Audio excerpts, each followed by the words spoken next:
Hello guys, तर आज आपण इथे बनवणार आहोत चमचमीत असा कोलंबी मसाला. तर सर्वप्रथम इथे मी कोलंबी स्वच्छ धुवून घेतलेली आहे. त्याला नंतर कोकम आगळ आणि मीठ लावून घेतलेलं आहे. 15 ते 20 मिनिटं ठेवायचं आहे लावून.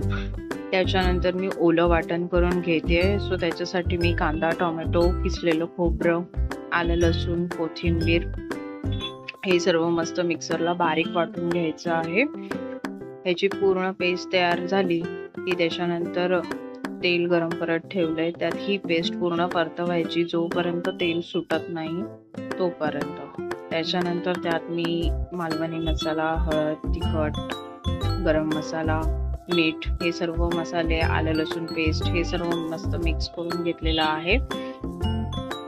त्याच्यानंतर मिक्स झाल्यानंतर कोलंबी ऍड केलेली आहे. कोलंबीला पूर्ण मसाला मिक्स करून घ्यायचा आहे.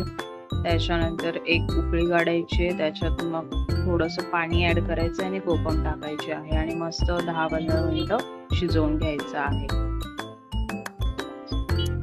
अशा प्रकारे आपला कोलंबी मसाला तयार झालेला आहे. वरून कोथिंबीर टाकायची आहे. सो तुम्ही बघू शकता किती टेस्टी दिसते आणि अशा प्रकारे आपला कोलंबी मसाला रेडी झालेला आहे. रेसिपी आवडल्यास लाईक करा, शेअर करा, कमेंट करा आणि सबस्क्राईब करायला विसरू नका. थँक्यू.